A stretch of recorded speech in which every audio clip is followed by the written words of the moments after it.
आश्वस्त संत सेवा ट्रस्ट में आपका हार्दिक स्वागत है। कि भगवान की कृपा ऊपरी वेशभूषा से उसका कोई लेना देना नहीं। भले व्यक्ति कुरूप हो लेकिन उसका अंतःकरण अभी शुद्ध है।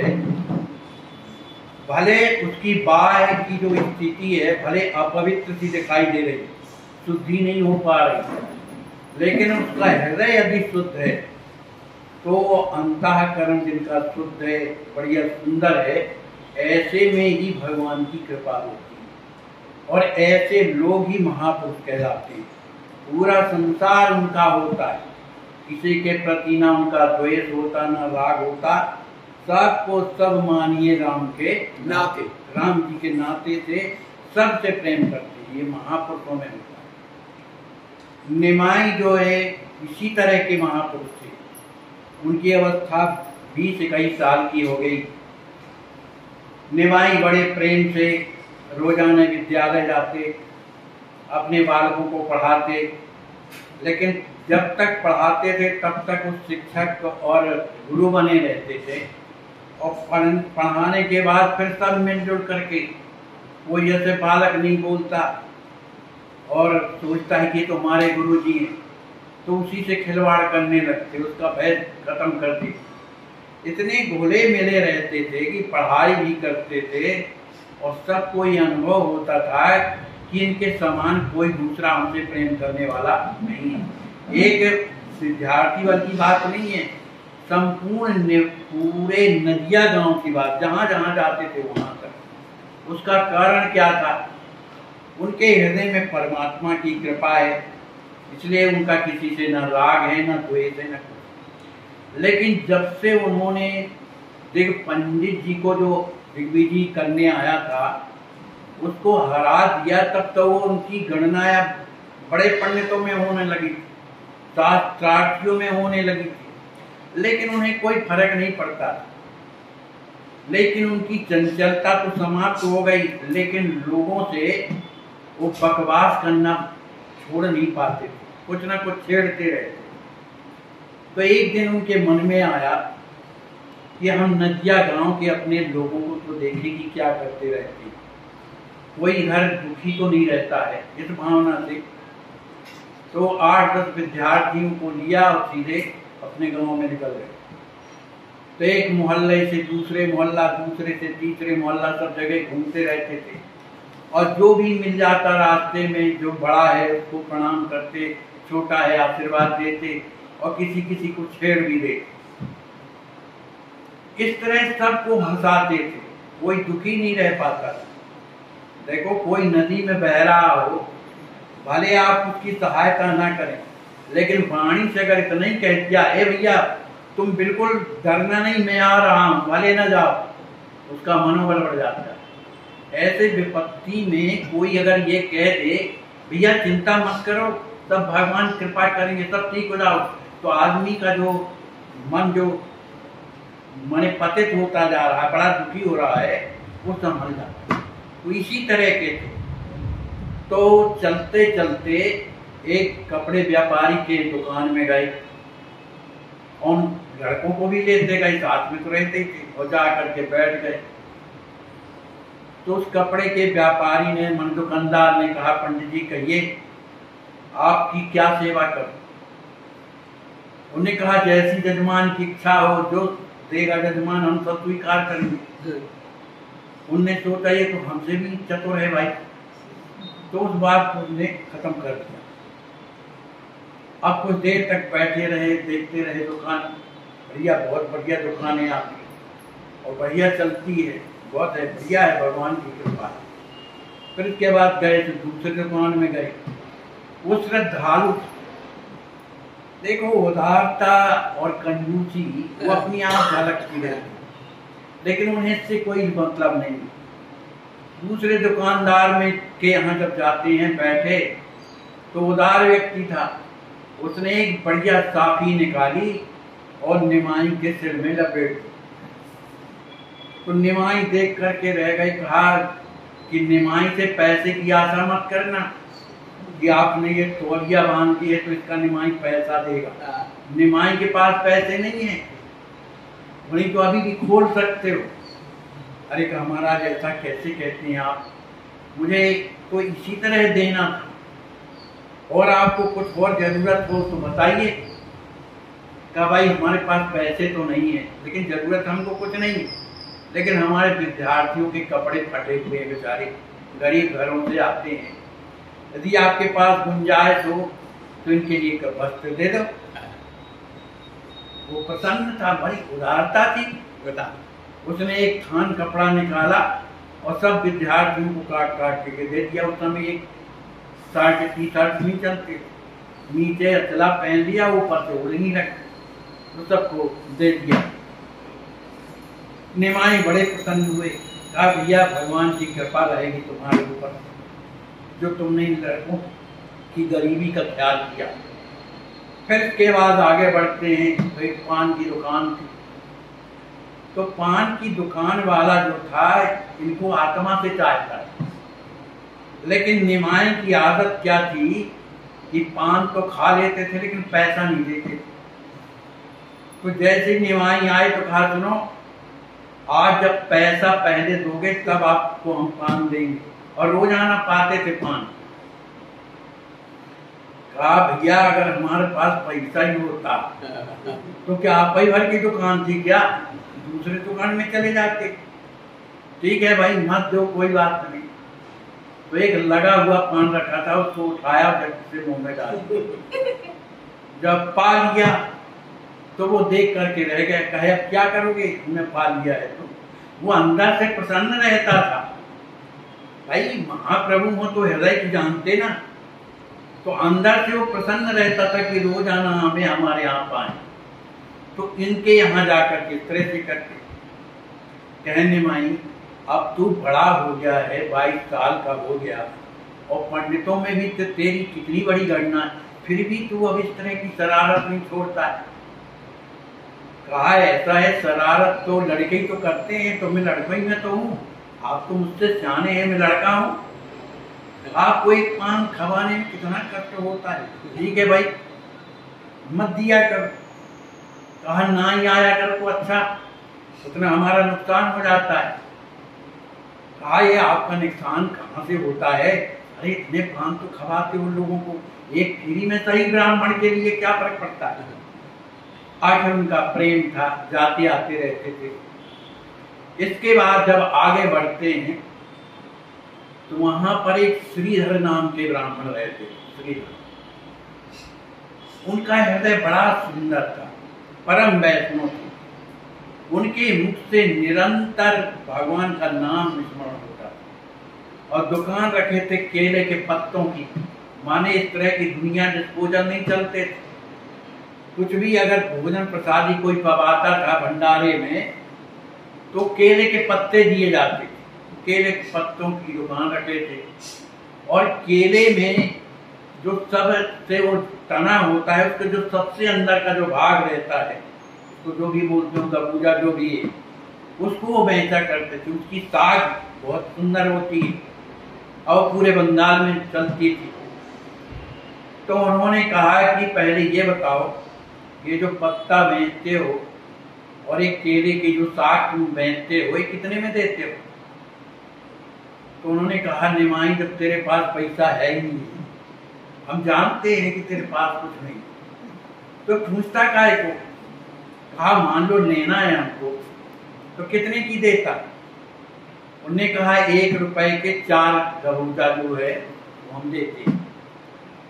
कहा यही तो गड़बड़ है, और दुकानों में तो 8 मिलते हैं, तू 4 क्यों देता है भाई। उनने कहा तो निमाई जहाँ 8 मिलता हो वहां खरीद ले, हम नहीं देने वाले। अरे कहा आज हमारी इच्छा हुई थी कि आज इसी की साग पाएंगे, पर ठीक है भाई मत दो, कोई बात नहीं है।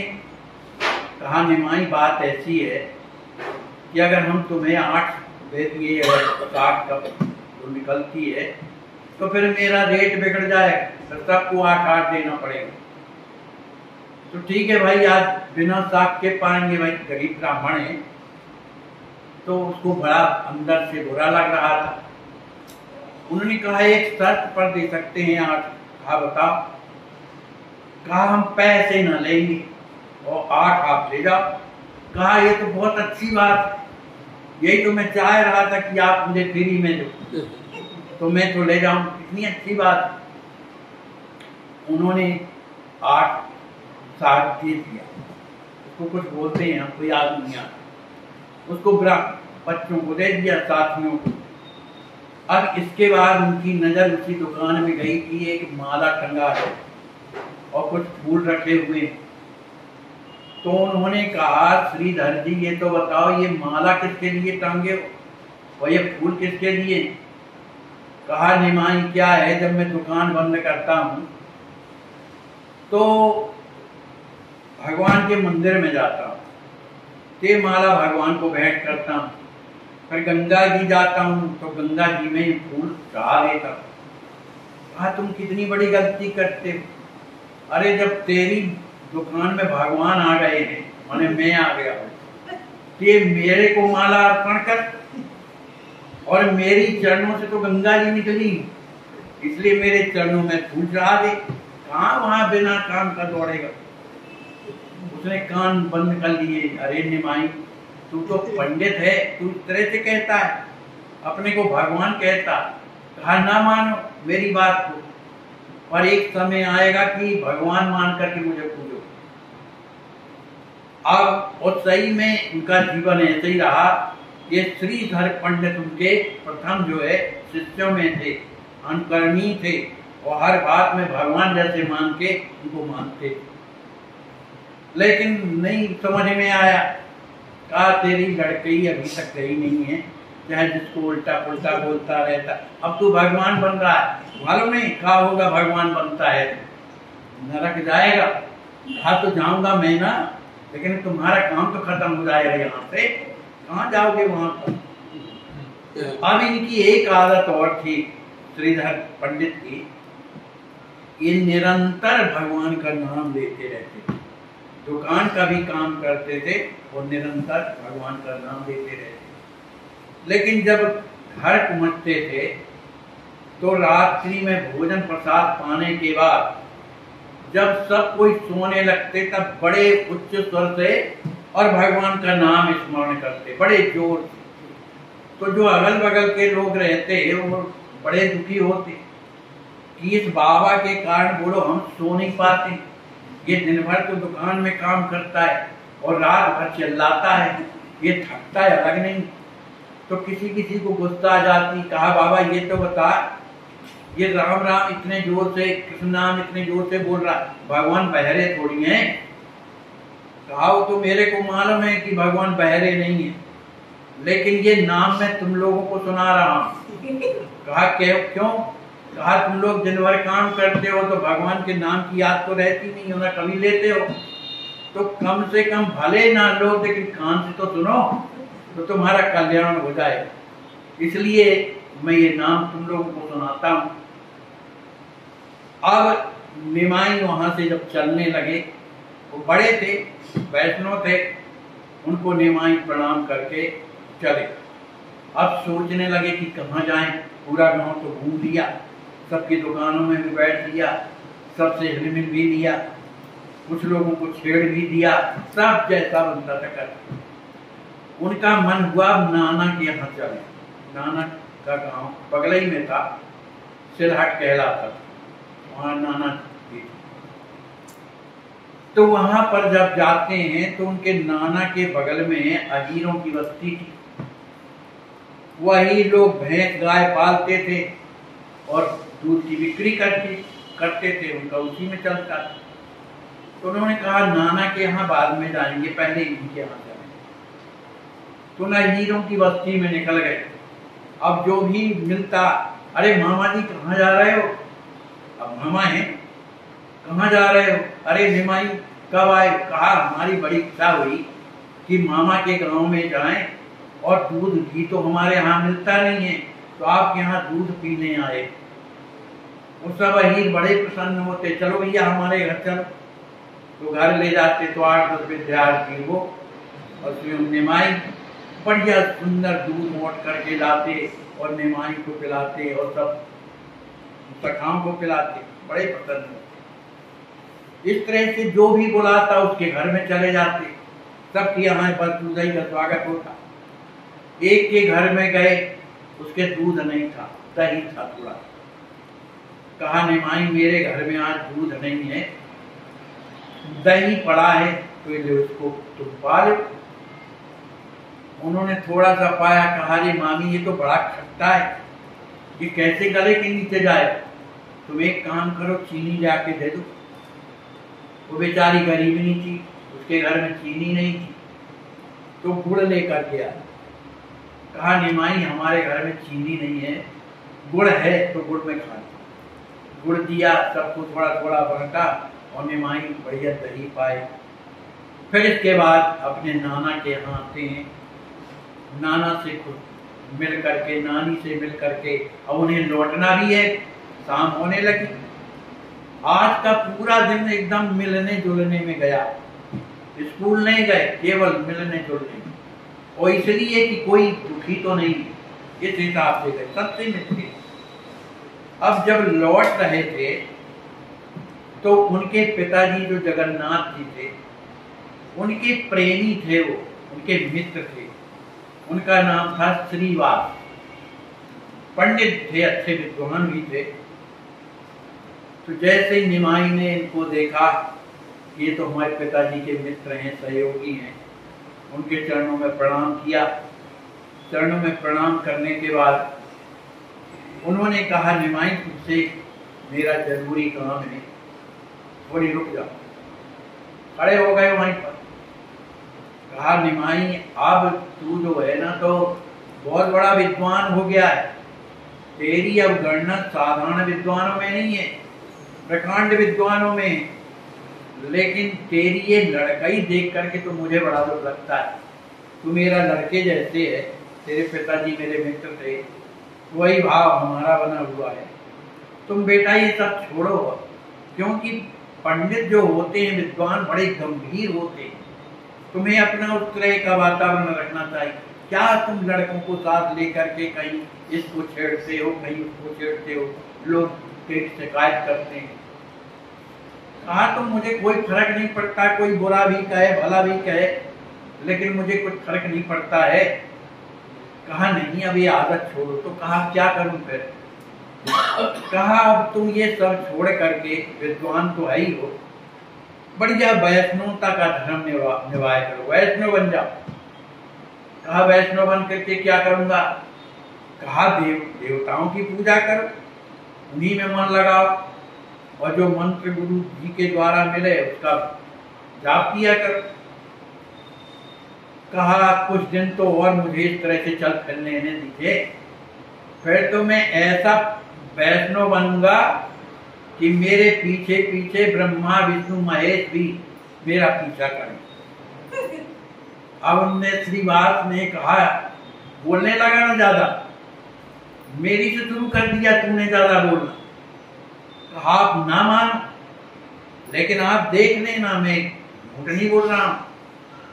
मैं कुछ दिनों के बाद ऐसा वैष्णव बनूंगा, इतना माने इतना आचरण वाला बनूंगा कि आप भी मेरे पीछे दौड़ो। अब इस बात को सुन करके उन्हें लड़का है, सुन लिया, लेकिन उनको ये लगा कि ये कुछ मेरी बात को मानेगा। तो उन्होंने कहा निमाई जो मैंने कहा मानेगा कि नहीं? कहा मैंने प्रार्थना की आपसे, आप मेरे बड़े हैं, मैं आपकी बात ना मानूंगा तो किसकी बात मानूंगा, लेकिन कुछ दिन की और मुझे मोहलत दो, थोड़ी समय और है, फिर मैं ऐसा बदलूंगा कि मेरे पीछे सभी कोई लगे रहेंगे कि कुछ तो बोल दें। अब उनको ये भरोसा हो गया कि निमाई जो है कम से मेरी बात को तो माना। उनके मन में ये भावना थी कि निमाई अब वो बहुत बड़ा विद्वान हो गया है, सब जगह इसकी ख्याति हो गई, बंगाल की तो छोड़ो और भी अन्य देशों में लोग निमाई को जानने लगे हैं। तो अगर कहीं ये वैष्णव हो जाएगा तो वैष्णवता का जब ये प्रचार करेगा तो लोग भगवान की ओर चलेंगे, और जब भगवान की ओर चलेंगे तो उनकी सदगति होगी, उनका कल्याण होगा, उनका भाव ये था, इसलिए वो निमाई से इस तरह से। वहां से विदा होने के बाद अपने घर आते हैं, घर में आकर के अपनी माँ को प्रणाम करते हैं। माँ ने पूछा कहाँ कहाँ गए, सब बता कि हम नाना के यहाँ भी गए थे, नानी को भी देखे, कैसे सब अच्छे, आपको भी पूछ रहे थे कि क्यों नहीं लाए। तो मैंने कहा भाई वो नहीं आए। मन इस तरह की सब बातें बोलते बोलते रात्रि हो गई। निमाई ने भोजन प्रसादी जारी किया और इसके बाद सवेरा जब हुआ तो अपना नित्य नियम जो उनसे बनता था तो करते थे। माने जो पिताजी करते थे वही करते थे, उन्हें और कुछ से मतलब। घर में भगवान से उनकी पूजा कर देते थे, आरती कर देते थे, भोग लगा देते और फिर अपना स्कूल चले जाते थे। स्कूल जा करके बच्चों को पढ़ाना, फिर घर में आना, कुछ ग्रंथ पढ़ते थे, यही उनका दैनिक चर्या था। इस तरह से अपने दिनों को व्यतीत कर रहे हैं। अब इसके आगे की चर्चा क्या है ये अगले प्रसंग में आप लोग श्रवण करें। बोलिए श्री सीताराम जी महाराज की जय।